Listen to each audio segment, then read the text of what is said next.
let's add exactly one ton of string instruments.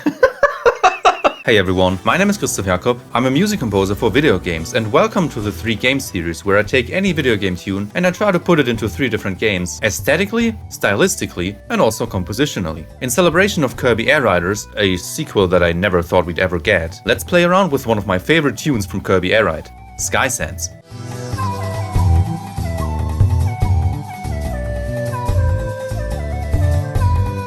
The first style that I'm going to try to recreate is The Legend of Zelda, The Wind Waker. Due to the fact that they already sound quite similar in some regards, I'm going to use Dragon Roost Island as the main reference for this arrangement.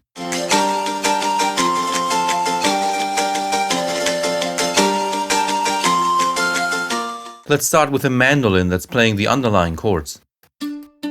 Dragon Roost Island is mostly alternating between just 2 chords. SANDS from Kirby Air Ride, however, is much more harmonically complex. Notice how I also put SANDS, which used to be in 4/4, into 6/8 now.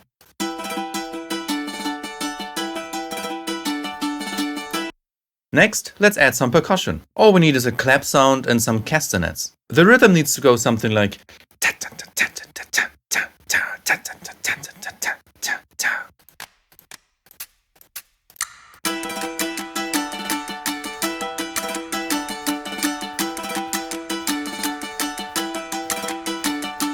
The main melody in Dragon Roost Island seems to be played by a pan flute, a wonderful and breathy sounding woodwind instrument. We shouldn't forget that I actually changed the time signature, so we need to stretch the main melody here and there a little.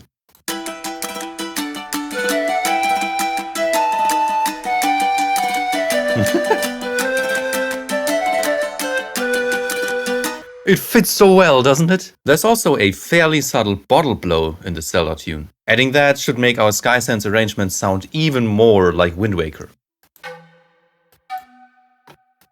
Now, there's only one major instrument missing, a bass. While SANDS seems to have a fretless bass, Dragon Roost Island clearly has an upright bass. The upright bass is mostly playing root and fifth notes, but it does sometimes break out to make it sound a little more melodic. Dramaturgically, while it makes more sense to add the bass later in this arrangement, I decided to add it from the very beginning. If you'd like to hear a full version of any of the tunes that we usually work on in these videos, do let me know down in the comments below. As you can see, not a lot of instruments, right? Here's what I came up with.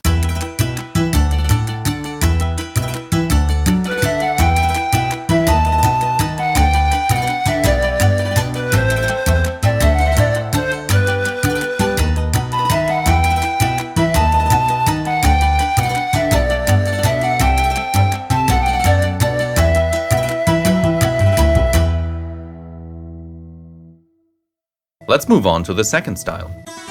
Wario Land 4. For our next style, we need crunchy Game Boy Advance samples, or at least sounds that kinda resemble that. Wario Land 4 has a bunch of different styles and genres in its soundtrack. I decided to focus on the Topaz passage for this arrangement, specifically Toy Block Tower and the Big Board.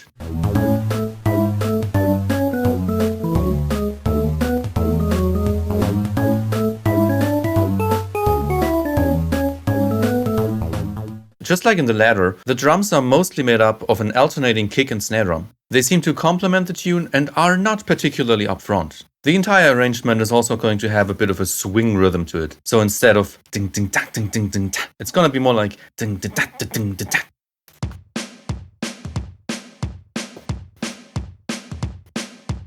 The bass sound is a combination of a synth bass and a square lead. This is one of only a few instruments that I instantly associate with Wario Land 4 whenever I hear it. The bass is actually quite prominent, but it does stay rhythmically simple.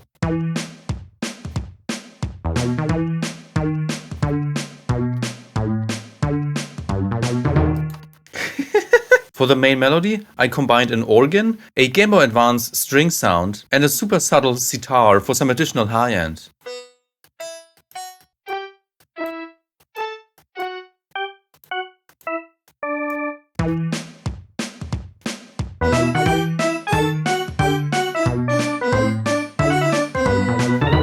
This arrangement is significantly faster than SanDs. That, as well as the fact that the tune is swing now, makes it sound quite interesting. I also decided to stick exactly to the same chord progression that SanDs is using. The final element that we need to round off the arrangement are weird sound effects or vocal samples. Down.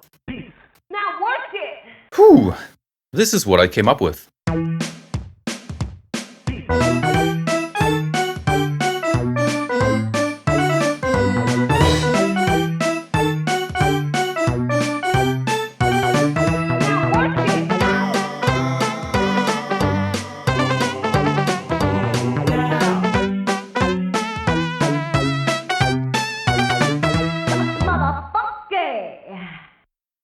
How do you like this new series of mine? Please let me know down in the comments below what you like, what you don't like, what you'd like to see changed, and so on. The final style for the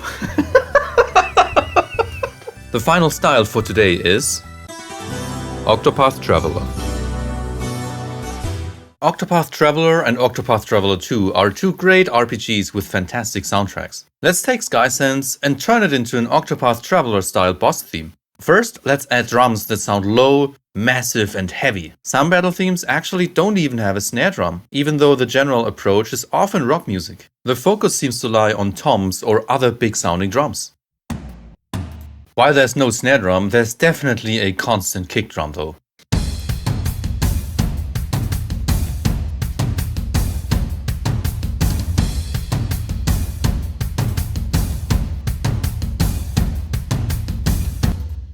A subtle piano is playing the underlying chords in the background.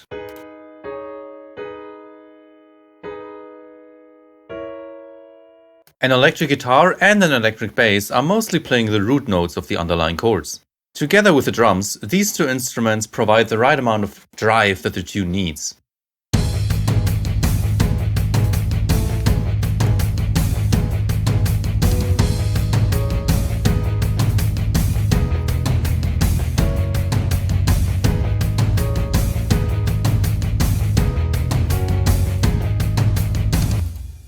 Next, let's add exactly one shit-ton of string instruments to basically fill out the entire frequency spectrum. I'm having them play in staccato at first, so short and tight notes, before they move on to a more legato approach later, so long-held or connected notes.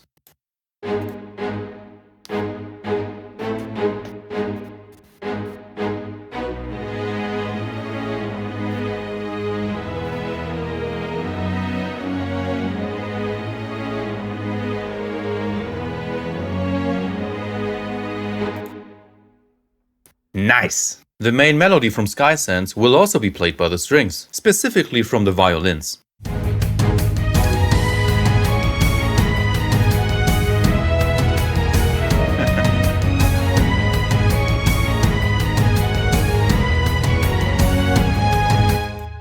You may have realized that I completely changed the underlying chord progression for this arrangement. However, I was able to keep the original main melody intact. If you want to write Octopath Traveler-esque music, make sure to always write music that's in a minor key. And you also need to include the so-called flat 6 chord. Something that's also very typical for this franchise are key changes. I decided to more or less repeat the first section, but I've put it into a new key. This time, the main melody will be played by brass instruments and a tin whistle though. Here's what I came up with.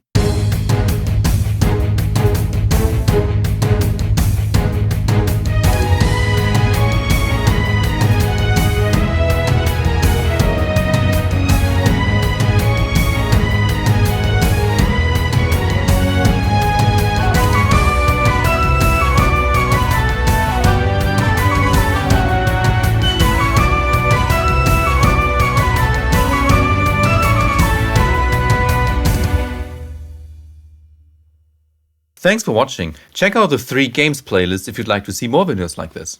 Let me know down in the comments below which arrangement you've liked the most and which one you'd like to see a full video on. Also let me know which tune I should put into different styles next. Thanks, and I'll see you all next time.